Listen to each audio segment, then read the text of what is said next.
And I reached a point where I had an anxiety attack, the first one of my life, a panic attack, burnout, whatever you want to call it. I thought I was having a heart attack.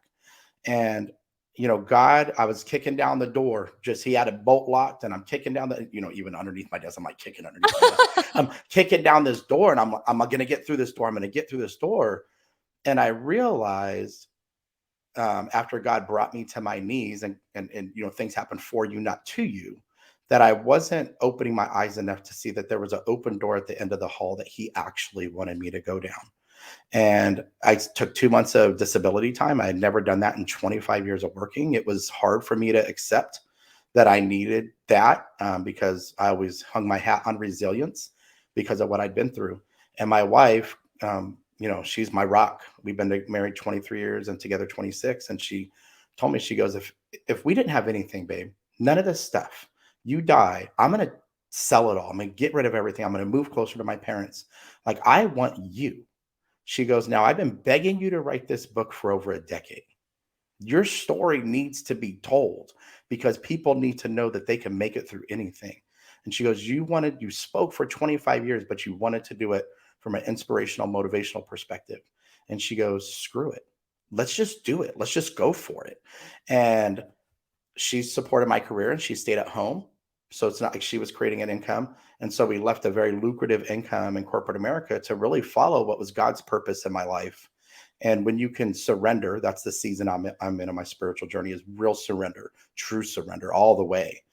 It's amazing what God will put in front of you to keep you stepping down the path he wants you to be on. And so that led me to writing the book. It led me to speaking. It led me to doing all the things that I'm doing now and really just enjoying the journey of life for the first time in my life on another level.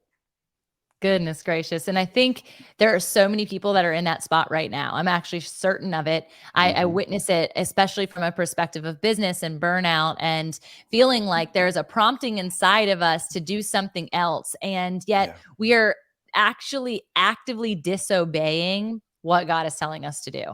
And I've had this revelation in the last week about the fact that like our old self, that person who is in control, that zombie, if you will, who's on the rat wheel, they actually didn't have control from the moment we accepted Christ into our life, but we still try to allow the enemy to navigate what is our destiny when God is literally living within us and saying, your destiny is in me and I am in you. And therefore, let's operate in tandem rather than you thinking I'm like this like Pinocchio guy who's up in the, the sky being like, go right, go left. Oh, you want to go left? Okay, let's go right. And it's not like that. That's why with the Spirit, when we talk about him dwelling in us and us having wildly adventurous ideas or convictions of being a better version of ourselves, and we're called higher, it's happening from the inside out, not from the outside in, which is what the world tells us to do. Yeah. And you know what's crazy is almost within like a month of each other, but in different time frames. So Facebook shows you those memories. I love And those. this is probably like 12 years ago now, but Yeah. at the time before I left corporate America, it was like 10 years ago.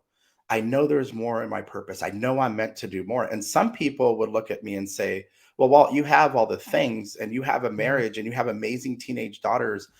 You're living your purpose. And I said, no, God trusted me with the pain that I went through in my childhood because he knew he was going to use it as purpose to help transform other people's lives, to truly give them the belief that their history didn't define their legacy. And then like 2 weeks later, after I saw the 10-year one, there was one from 4 years before that. And saying the same thing. There's more purpose. I know there's more. And that same month is a month that I finally had that breakdown after 18 months of just 14 plus hour day. I mean, it was really crazy, but I wasn't learning my lesson that God was putting in front of me. And I think that's the thing. God gives us free will. He allows us the opportunity to make the decision. He allows us the opportunity to trust and surrender. And then we have the choice. Do we embrace the fear of the unknown and really lean into what if everything I wanted is in front of this decision I'm ready to make, and the impact and the joy and the like, that following God's path and purpose. And if we embrace that fear and move down that side of the road, and I have a slide that I show this now. Since you saw my presentation last, I've done quite a few more. I have a slide that I show this, and so I always go to the right. And on the left side of this is the fear and the anguish and the quiet desperation we all live in because we make the choice to go back to the comfortable pain of what we've already always known, whether that's a job we hate, a relationship that's not working.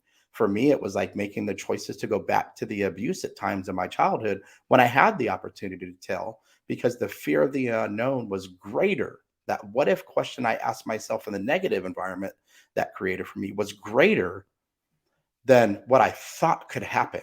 And when you move into this positive mentality, and it really is a mindset, and you trust and you surrender and you ask what if and you think about all the amazing possibilities, your life profoundly shifts and changes where you really fulfill your life's potential and unlock joy. Like the joy, I can't even tell people about this. It's like 25% more joy I didn't even know I ever missed out on. And That's so so until I unlocked it.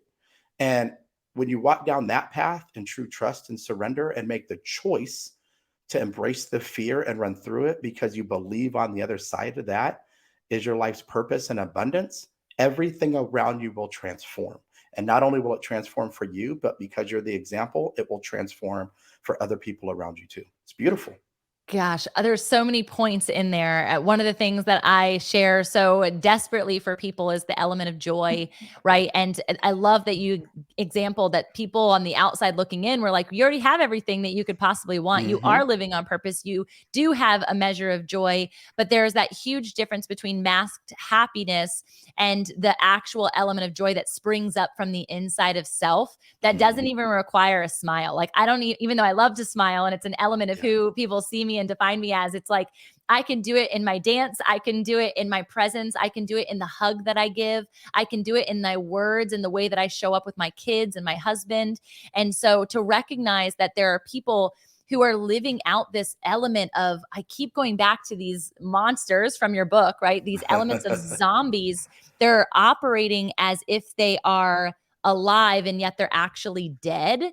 And Yeah. so that piece of surrender, which you keep coming back to that word, was Hmm. massive for me. Yeah. My husband and I talk about how victory is submission. Mm. And if we can surrender our will, we can surrender our ideas, that 50, 0.5%, whatever it be, the control element. Was it actually, this is a question for you, was it actually more scary to live through the truth of your childhood and what was transpiring?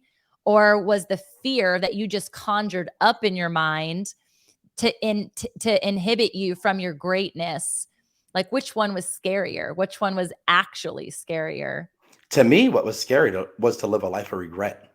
Oh, come And on. I'll tell you a quick story about when I learned the power of my story. And here's the thing, and you were there when I spoke at EYA, and I've spoken to first responders and child welfare advocates. I just did 300 of them in New York, and I've spoken on other inspirational stages now too. I do that piece where I have everybody, all the different types of traumas, and I have people stand if they've been through it or they know somebody who has. And unequivocally, it's been well over 1,000 people now. Everybody's always stood. So I think first it's the power in knowing that you're not alone.